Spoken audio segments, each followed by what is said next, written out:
right, it's time for another Bears mock draft. This one coming after the first week of NFL free agency. Welcome into Bears Now by Chat Sports. My name is Harrison Graham, full 7-rounder coming at you here. We also know the full NFL draft order as comp picks were assigned. The Bears did not get any. We were not expecting any. So these are the exact Bear selections as of now. We knew the first three rounds, 10, 39, and 41 in round 2, 72 in round 3. No fourth-round pick, although if you're using the PFF mock draft simulator, which I love to use, by the way, they incorrectly have given the Bears a fourth-round pick from Carolina. That pick is actually Dallas's, so if you're doing your own at home, keep that in mind. 149 in round 5, no sixth-round picks, and then a pair of seventh-round picks via Cincinnati and Cleveland at 233 and 240. After free agency, this is kind of where I'm at with the top Bears needs. A lot of it's depth, right? Running back, I definitely think you need somebody to pair with DeAndre Swift, who I like, but is not a lead three-down back at this point. I expect them to get a running back. Safety, question marks around Jaquan Brisker.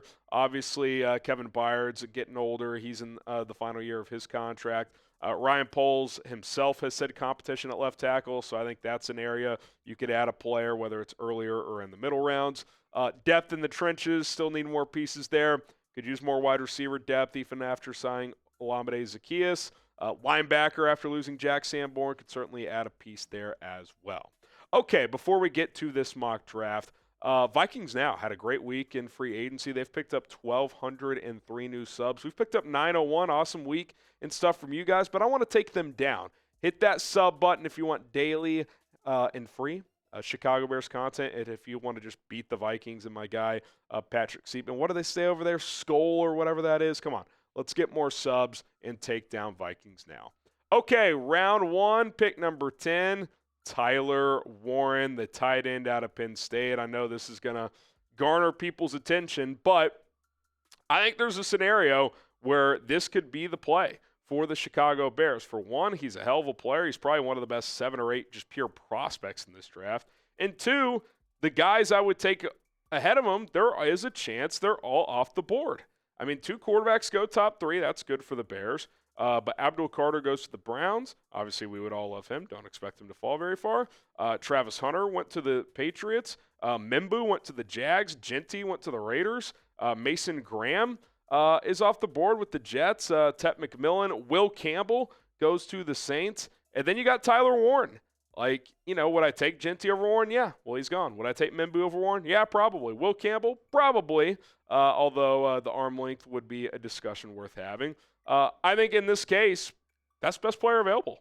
Tyler Warren's best player on the board for me. Now, you could debate other players like Will Johnson, but even if you think Will Johnson is a little better, which I don't, but even if you did, I think tight end is an area I'd rather add than corner at this point in time. So I go BPA, and I get Tyler Warren, who had a monster season for the Nittany Lions, kind of a jack-of-all-trades at a tight end position. They lined him up in Wildcat. They handed the ball to him occasionally. He obviously was a hell of a receiving target for Drew Aller in Penn State.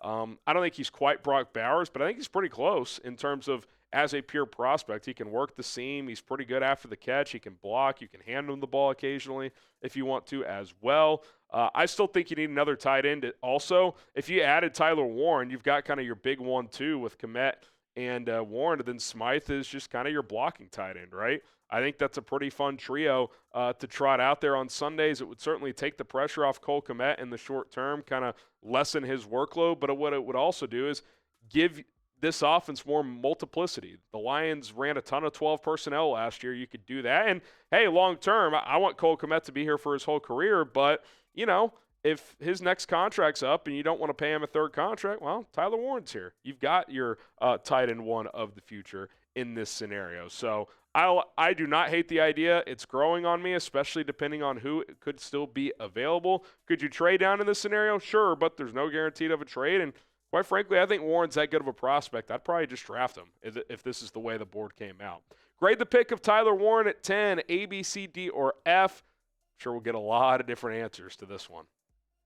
Okay, we're going to trade down from 39. The Buccaneers come calling. I moved down 14 spots to 53. I also pick up their third, 84 overall. I think that's pretty good. The draft value chart adds up pretty nicely, so I think it's a fair deal for both sides. They move into the top 40. We drop to 53, which I'm comfortable doing because I also got 41 in my back pocket, and I take Quinshon Judkins, the running back, out of Ohio State. I love him in this spot in that 39-41 pinch here.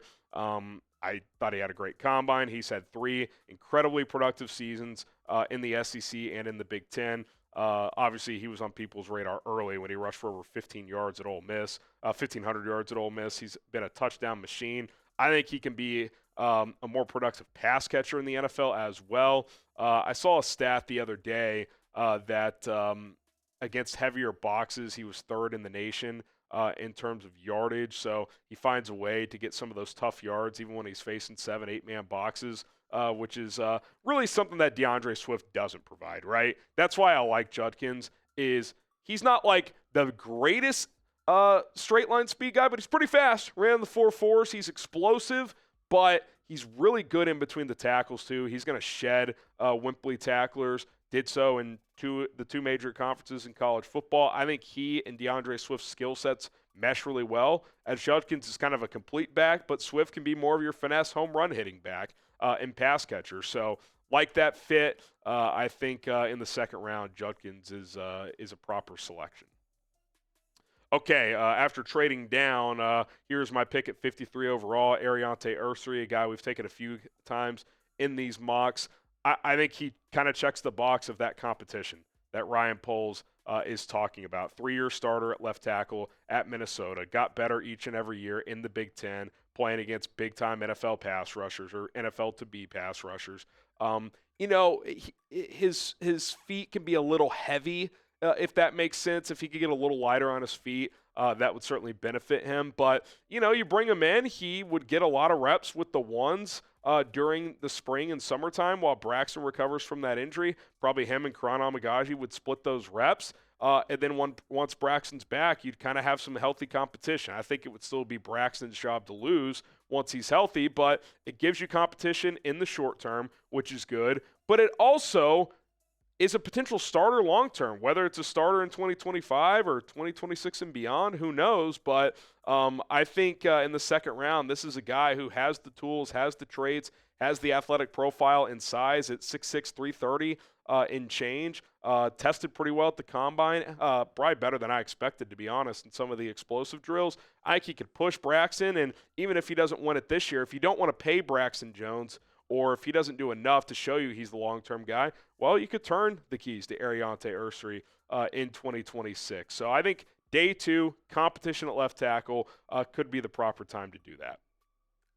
Okay, one of a couple Cullen's draft crushes coming up here. Jordan Burch, round 3, pick number 72, the defensive end out of Oregon, who's pretty versatile, could play some snaps inside as well. Had his best season of his collegiate career this last year, 8.5 sacks in just 10 games. Did miss a few games with an injury, but had 32 pressures for the Ducks as well. That's over 3 per game. He knocks a lot of passes down at the line of scrimmage because he's big and long. He's got 33-inch arms at 6'4", 279. Like, he's got a lot of the traits Dennis Allen is looking at. This isn't Dayo Odeyingbo, 6'6", 285, but 6'4", 279, 33-inch arms. Like, you're checking a lot of those measurable boxes. He can kick inside occasionally if you want him to as well. You could kind of get creative with him at Odeyingbo. Sometimes they could be on the interior. Sometimes they could be at edge. They're both pretty athletic. If you need to drop them into the flat occasionally. So I think early round 3, that's a good spot for Jordan Burch as he's kind of established himself as a day 2 draft pick.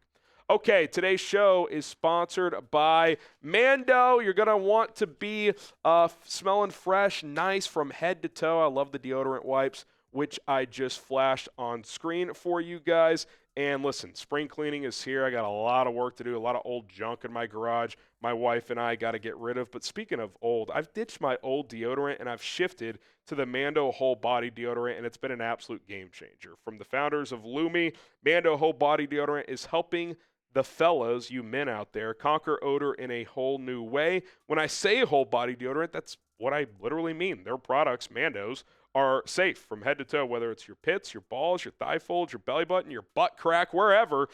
There is not an unsafe part of your body to use the Mando whole body deodorant, as they've got you covered. I love the convenience of the deodorant wipes, especially when you're out and about, easy to dispose of after you use, but all their products are awesome. They have solid stick deodorant, body wash, spray deodorant, if that's more up your alley as well. Just go check out Mando and try their different products. You can find them in retailers like Walmart and Target, but also just go to their website, shopmando.com, to go check out all of their products. The starter pack is perfect for new customers, as it comes with the solid stick deodorant, cream tube deodorant, 2 free products of your choice like mini body wash and deodorant wipes, plus free shipping. And for you Bears Now viewers watching right now, you guys are getting a little special deal. Code CHAT to get $5 off the starter pack at shopmando.com. That's shopmando.com. Code chat, $5 off the starter pack. Tell them we sent you. Smell fresh or stay dry, or boost your confidence with our friends at Mando.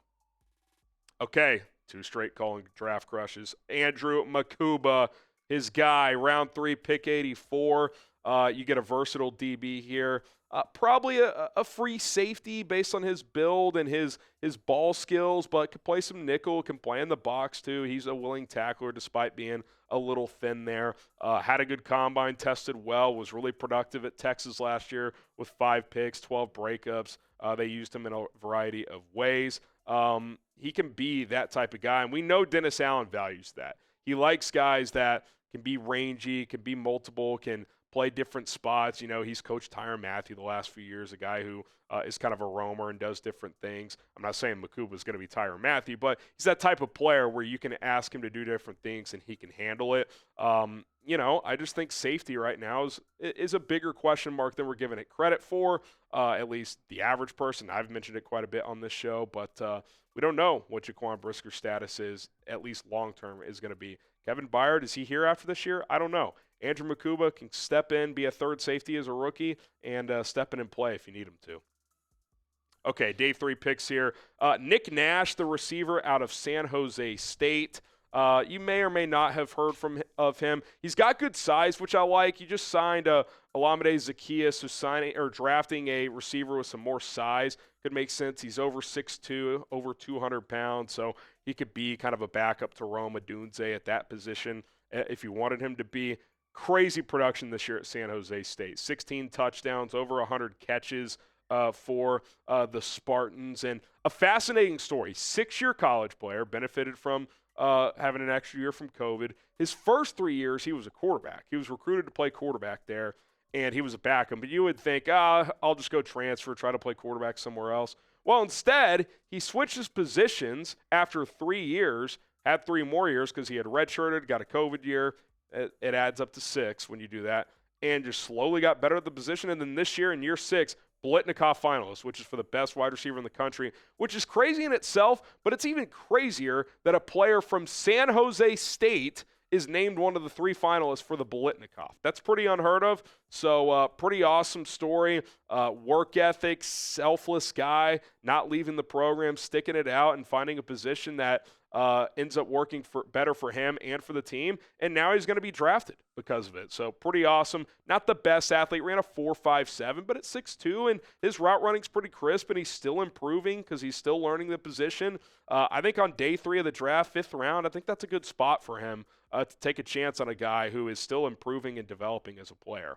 Who is your favorite draft sleeper? Throw a name out there for someone that is not getting enough love that he should. I think Nick Nash is one of those guys. Let us know if there's someone else that fits that mold. Okay, how about Smail Mondon Jr., a linebacker out of Georgia? Look, it's round 7.